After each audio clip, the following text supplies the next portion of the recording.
Assalamu alaikum wa rahmatullahi wa barakatuh. Uh, in this lecture, we will discuss on some fundamental things regarding Matlab. So Matlab is one of the very famous software which is available for numerical computations. You can program, and it is using something like an high level language. And similar to Matlab, there is one more software which is named as Octave. I will show the Octave also here. You can see, but this is a free software. Matlab is the paid one. So those who are not having Matlab can also use this software, and this is known as Octave. Okay, you can see here it is written Octave. Now about this software, you can see it is the GNU Octave, and I am using the version 5.1. So like this, I will be giving whatever examples that I am giving in Matlab. It will work in Octave also. Most of the time, that means you can say 99% of the commands that you are using in Matlab will be working in Octave also. So let us start. Whatever you are seeing now, it is known as the command window of the Matlab. Okay, it is the command window. Okay, command window of the Matlab. And here you can write, you can use this command window to see your results, and you can see the values stored in the variables, and you can uh, do perform some small computation here itself. And whatever you are seeing now, this is the editor. It will be something like this. This is the editor, and here you can write a big program. You can write the functions. You can call the functions. You can call the functions in command window also. So before that, we will start with simple examples. Let us assume that we have okay, let us define some variables. A is equal to, let us assume A equal to some value 5, okay, and B is equal to 6. And suppose if you want to sum it, then it is A plus B. You see here 5 plus 6 is equal to 11. And if you want to store this into the result into some variable, that is A plus BC equal to A plus B. Now it is stored in C. Now you can see here whatever I have typed here, all these variables are stored here. You can see it is stored as a double. You can see here it is a double. This is a 1 by 1 double, and you can see here this is a 1 by 1 double. Okay, like this. Now you can see here all the variables. You can view it on the workspace. Usually you will be you have seen Matlab in white interface. This I have just changed the interface by changing the settings, okay, that you can do by yourself. It's very easy. Now this colors for the fonts, everything I have set myself. Okay, so let us if you want to clear the screen, now you see here the screen contains lot of things. If I don't want to see all these things, if I just want to clear the screen, I can use the command clc. Okay, the screen has been cleared, but it doesn't mean that the variables are cleared. The variables are not cleared. Okay, you can see here the variable. If you type A is there, it is not deleted. So if you want to delete this variable A completely, that means if you want to clear this variable completely, then you have to use clear A. Now if you type A, you can see it is showing an error message that A is an undefined variable. Similarly, the B is there. If you type the command clear B, sorry, if you type the command clear B, then it will clear the B. Okay. Now if you type B, it is showing B is undefined variable. I will just, if I want to clear all these two variables, for example, here you can see there is a variable answer, ans, okay, and there is a variable C. If I want to clear all these variables together, just write clear all. Okay, Just write clear all. You can see here everything is clear. Now nothing is remaining. Now this is about the how to define the variables. Now let us define the matrices. The name MATLAB actually come from the name matrix laboratory. MATLAB means it is matrix lab laboratory, okay, or matrix lab. That's why it is MATLAB. You can see here matrix laboratory. Now we can play with the matrices by using MATLAB. Let us assume that A equal to a matrix. How to define the matrix? Like this. This is the way to define matrix. 1 comma 2. If I do use the semicolon, you will see what will happen. 1 comma 2 semicolon 3 comma 4. You see here, since I use the semicolon here, 3 and 4 are in the next line or in the second row, we can say. Let us define another one. Let's say another matrix 7 comma 4, then 5 comma 1, like this. Now if I type C, if I am using some variable C which is equal to A plus B, you see here it is just adding. That means 1 plus 7 is equal to 8, 3 plus 5 is equal to 8, then 2 plus 4 is equal to 6, then 4 plus 1 is equal to 5. Now if I am defining another variable D which is equal to A star B, you see this is the product of A and B. So the star operation is used to find, it is used to find the product. Okay, now you will be having some doubts regarding how to do the division. If I type A over B, what does it mean? It means that you can see here, let us define another variable, then it will be clear. Let V is equal to inverse of B. Okay, then A star V. Are you getting the same results? So what is the meaning of A by B? A by B means it is A multiplied by 1 by B, 1 over B, right? A multiplied by 1 over B. What do you mean by this 1 over B? Let's say this is A by B. So A by B means A multiplied by 1 over B, that is A by B. So A by B you can write like this: A is multiplied by 1 over B. And what is 1 over B? 1 over B is nothing but 1 over B is nothing but 1 over B is nothing but the inverse of B. That means 1 by B is B inverse. So if you just type A by B, what is you are getting? It is nothing but A multiplied by inverse of B. That means if you multiply A, and this is the way to find inverse, I and V will give you inverse. You see here, you are getting the same results. So if you just write A by B, then you are getting some results like this. It is same like A multiplied by inverse of B. Okay, so if you just write 1 by B, it will not work. It will not work. Okay, so this kind of operation actually will not work. But if you write A by B, it will work. If you write I means I of 2, what does it mean? It means identity matrix of dimension 2. If you write I of 3, it will give you identity matrix of dimension 3.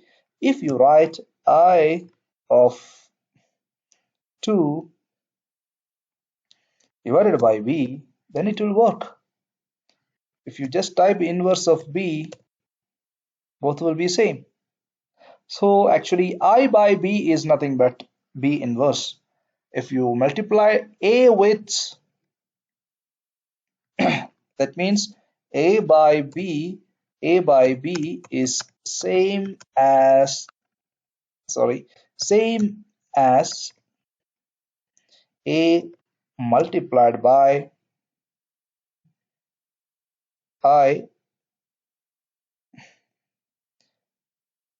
into b inverse or I by b. So this is how it is working. A by b is same as a multiplied by I by b. I hope that this is clear. Now just let me clear the screen now. All the variables are there. So you have a, you have b, you have some c. If you want to find the variable inverse, if you want to find the inverse of a, just type like this, inverse. It will give you directly the inverse of a.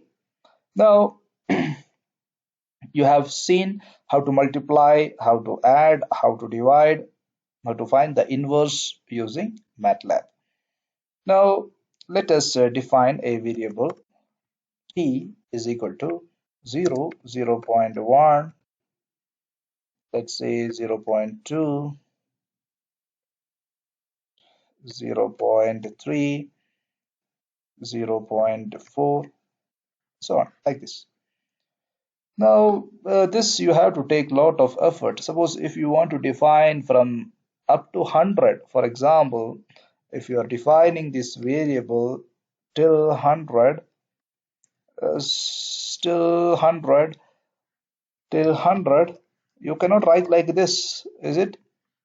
No, you cannot write like this. Okay, now this is wrong. Whatever I have written here, it is wrong. So you can define like this: t varies from 0 to 100, but it will give you something like this.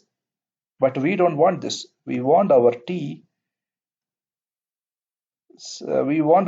something like this, right?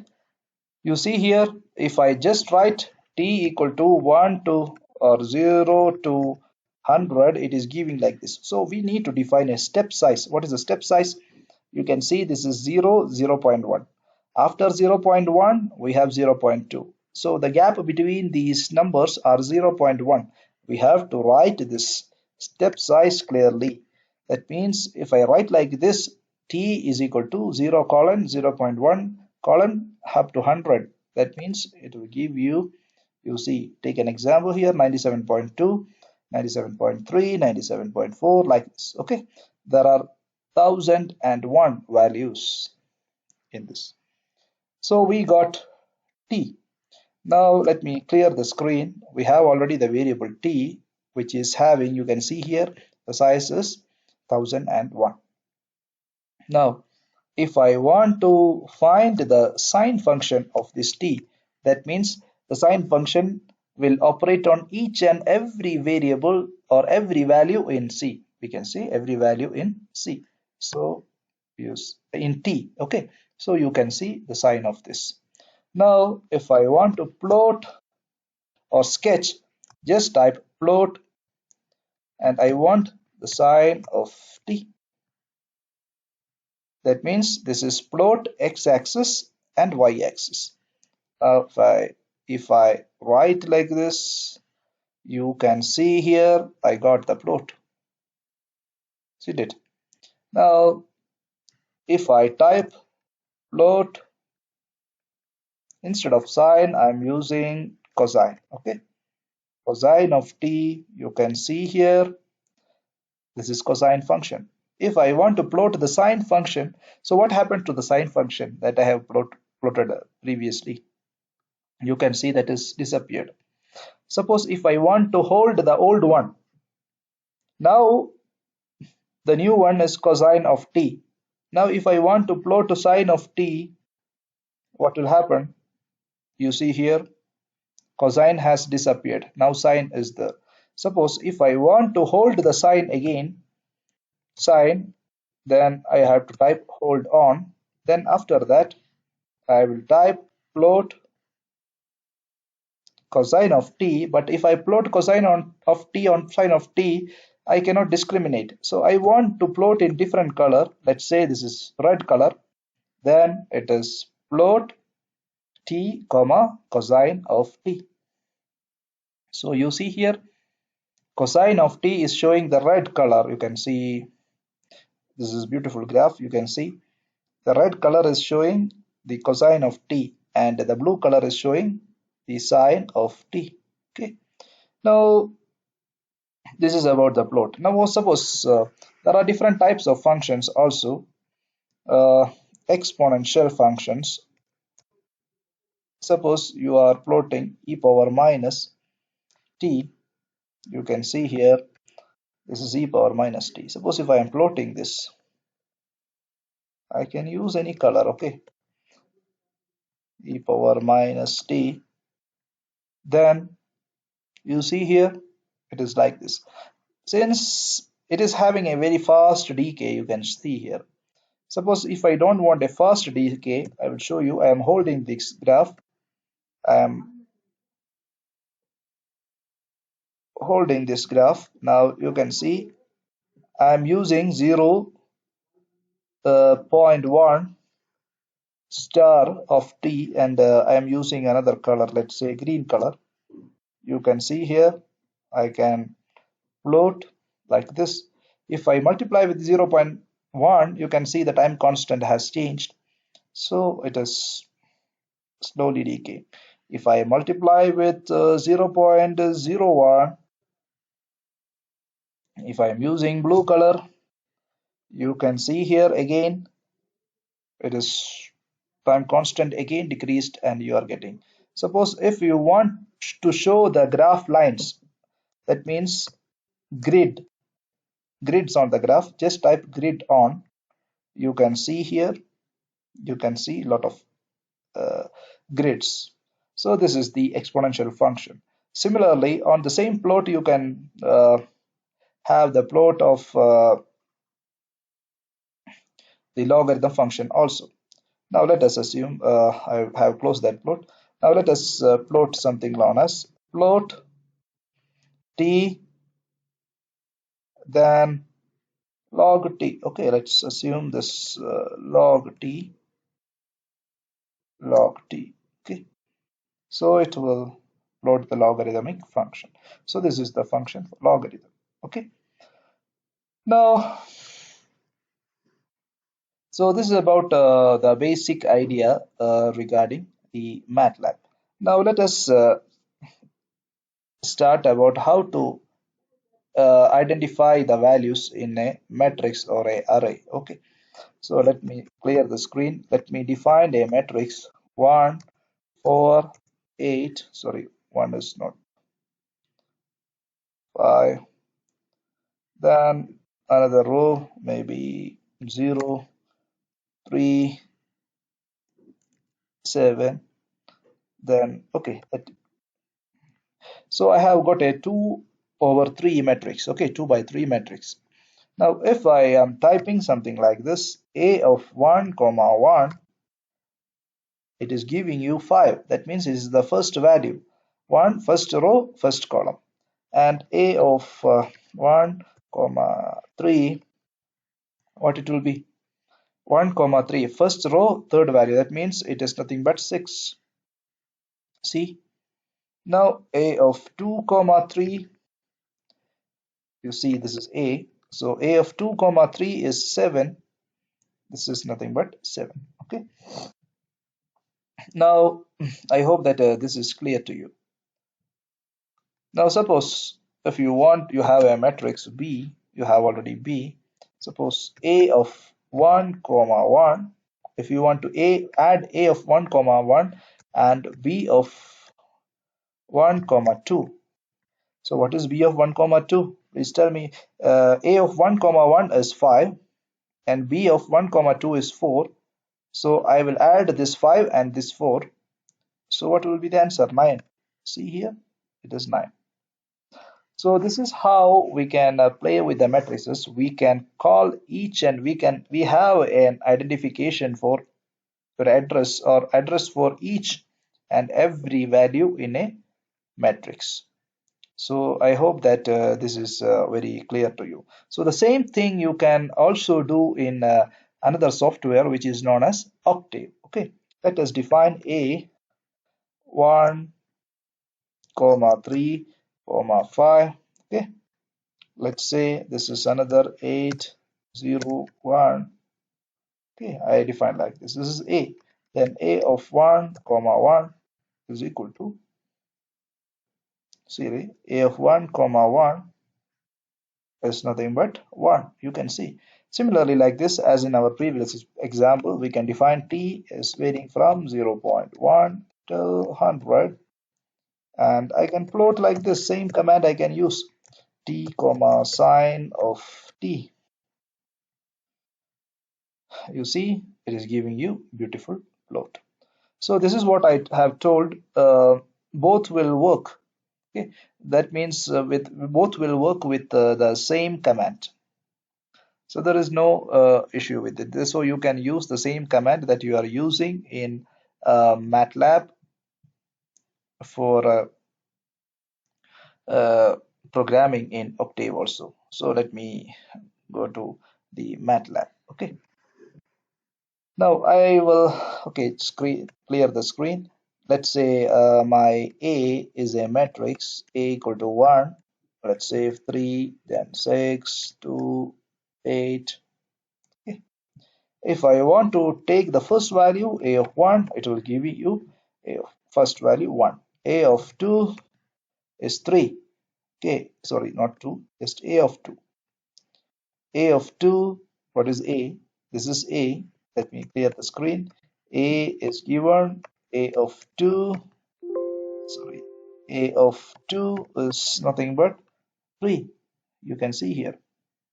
So this is how we can uh, index each value. Okay, now let us define two matrix A equal to, not matrix, a row matrix anyway, A equal to 3, 7, 5.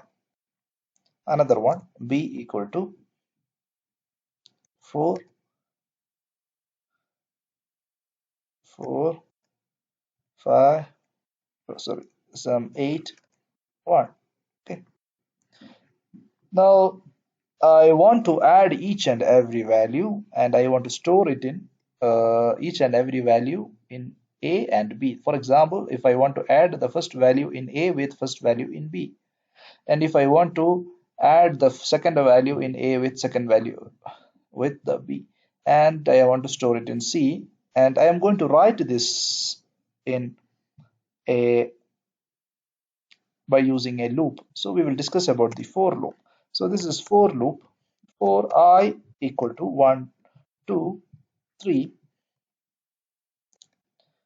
I equal to 1 to 3, I am defining a new variable c of I, which is equal to, when I equal to 1, it means that c of 1. When I equal to 2, it means that c of 2. When I equal to 3, it means that c of 3. Okay, that is nothing but, it is nothing but a of I plus b of I, then end. Okay, that's it.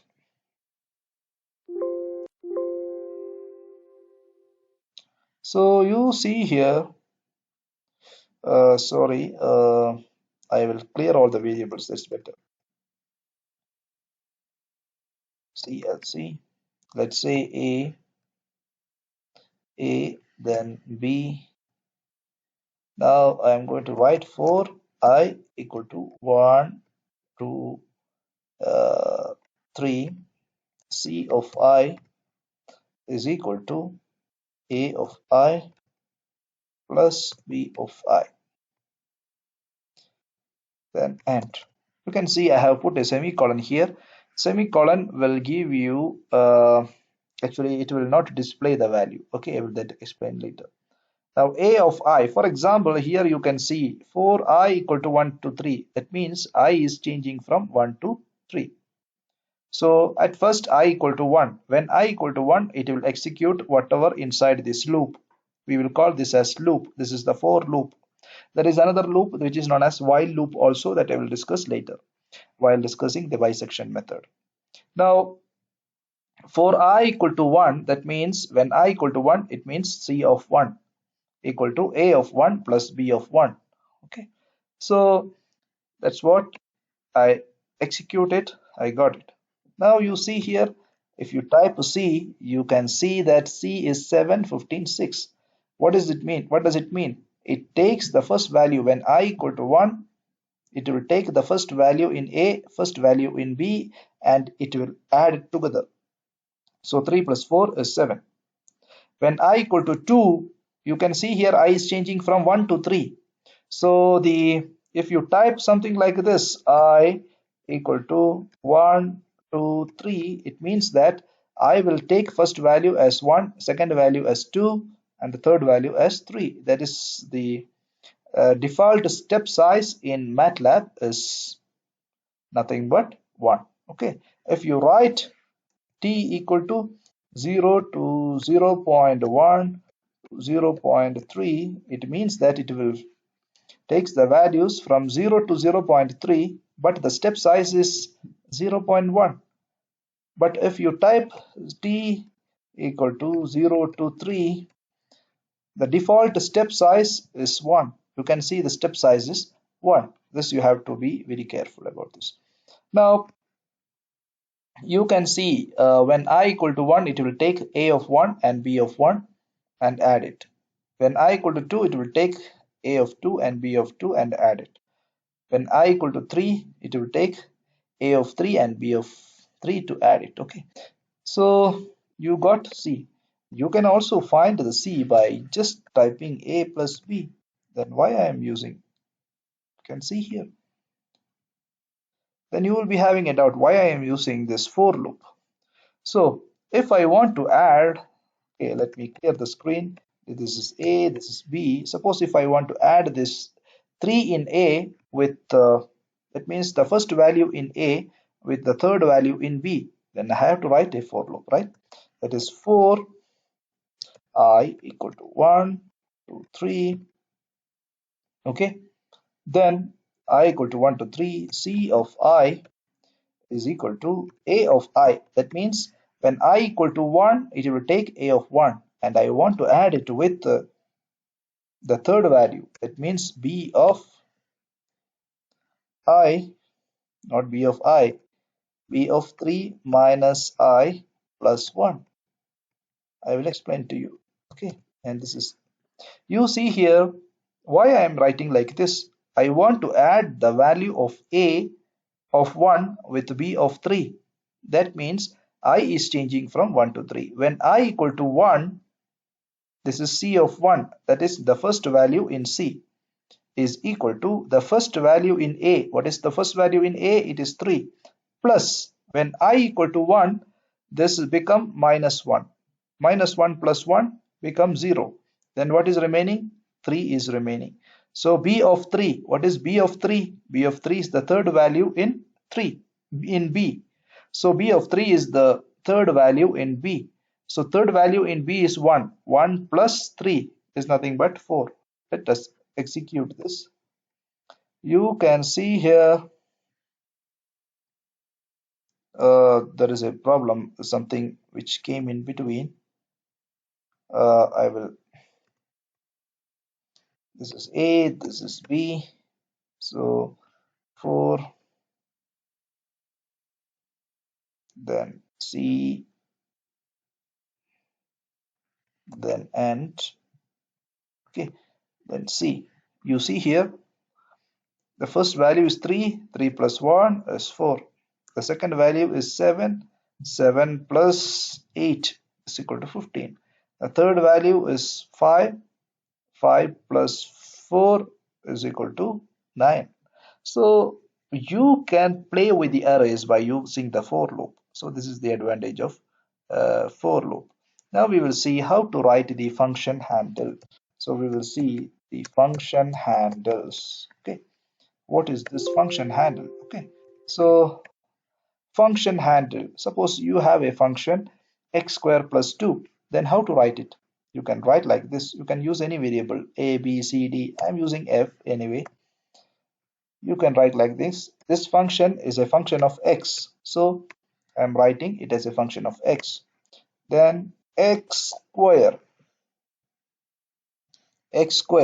I will put it in the bracket to avoid the confusion. X square, then plus 2. See here, this is the function handle. Now if I just type f of 2, it is giving you some value.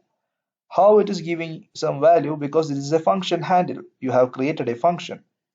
That means if you take the value of 2 and put it here in this equation, 2 square is 4, 4 plus 2 is 6. It's giving you 6 directly. If you type f of 4, it is giving you 18. That means 4 square plus 2, 4 square is 16, 16 plus 2 is 18. So this is how you can write the function handle.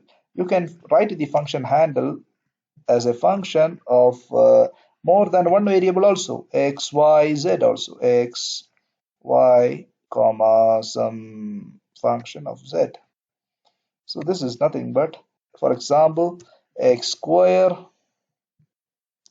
let's say this is x square, I separate with a bracket to avoid the confusion, then y square plus z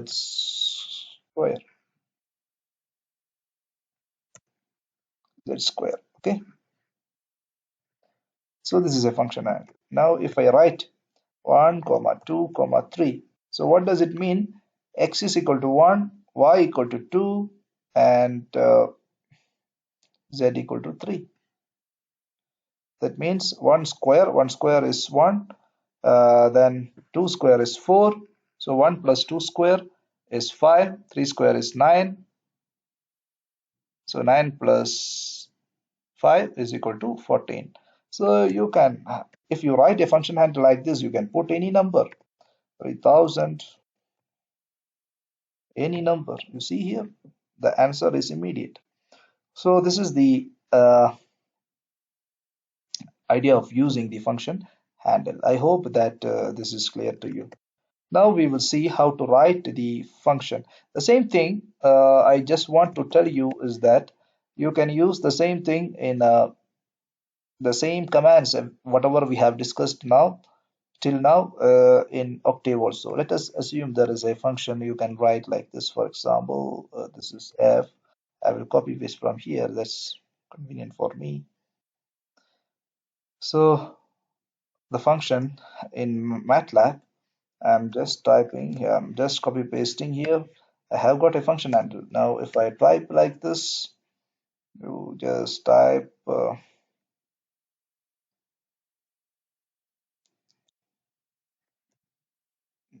okay, you see, this is your Matlab, you are getting the answer.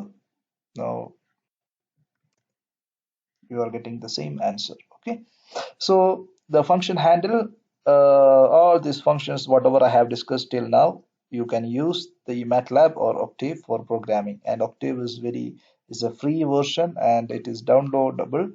And if you just type in the Mat GNU Octave, you will get, and you can download it and install in your system. It is a free software. Now let us see how to write a function. We have seen a equal to something like this, b equal to, then we have seen for loop,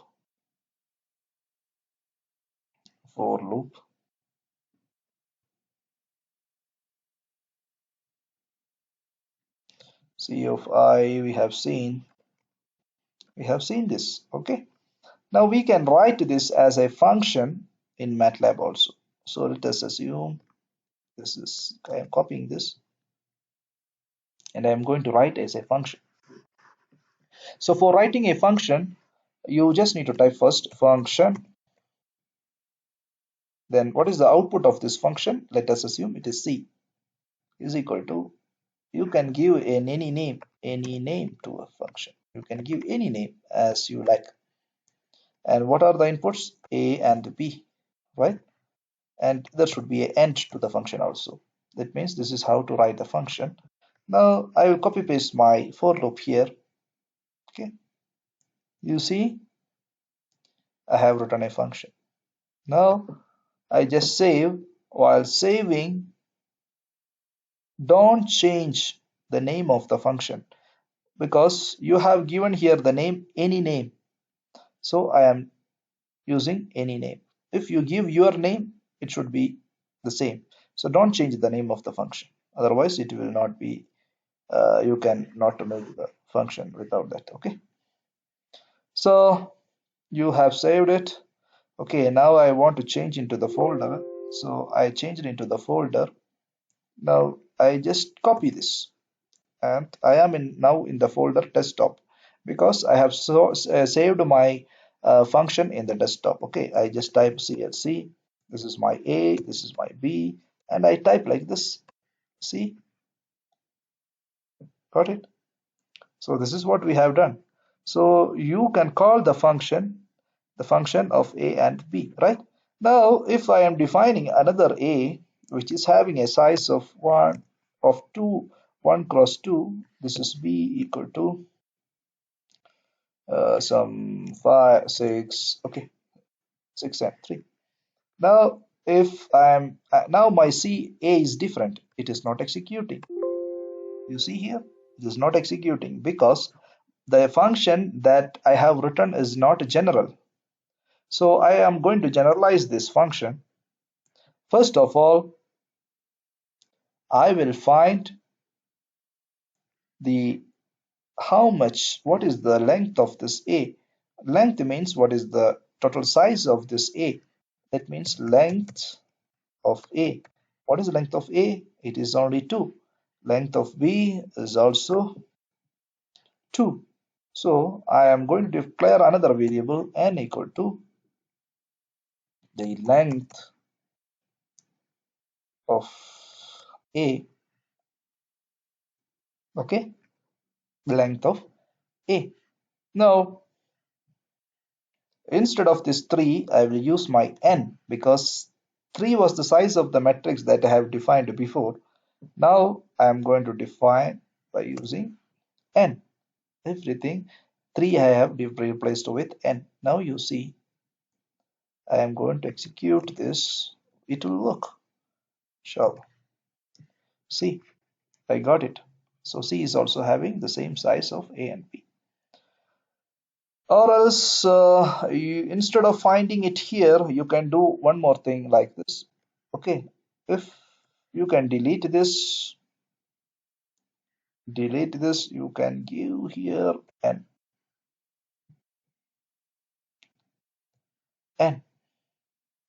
So you have to input n. So I can write like this. Now the function has been changed a little bit. And what is the n? N is nothing but length of A, 2. Now also it will execute.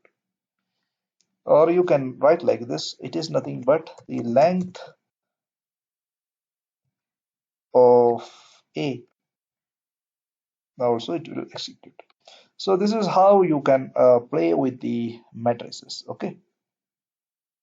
So you can write whatever function you want by using the editor. So you can write the function for solving by using bisection method. You can write a function for solving by using regular falsy method, regular falsy. This is what I have written here. You can see this is a code for the bisection. Inshallah, I will discuss in the next class. And this is the code for the regular falsy, and this is the code for the Newton-Raphson. So you can give any name here. You can see here. So in Newton-Raphson method, you know that we need the function. We need to know the function derivative f dash. We need to know the interval and how much accuracy we need, how much error we can have. All these things we need. Okay. Now that's about the basic introduction. So what I have to tell you is that whatever you don't need to worry if you don't have MATLAB with you in your computer. So those who are having computer can make use of the another software which is named as GNU Octave also. It is also very helpful.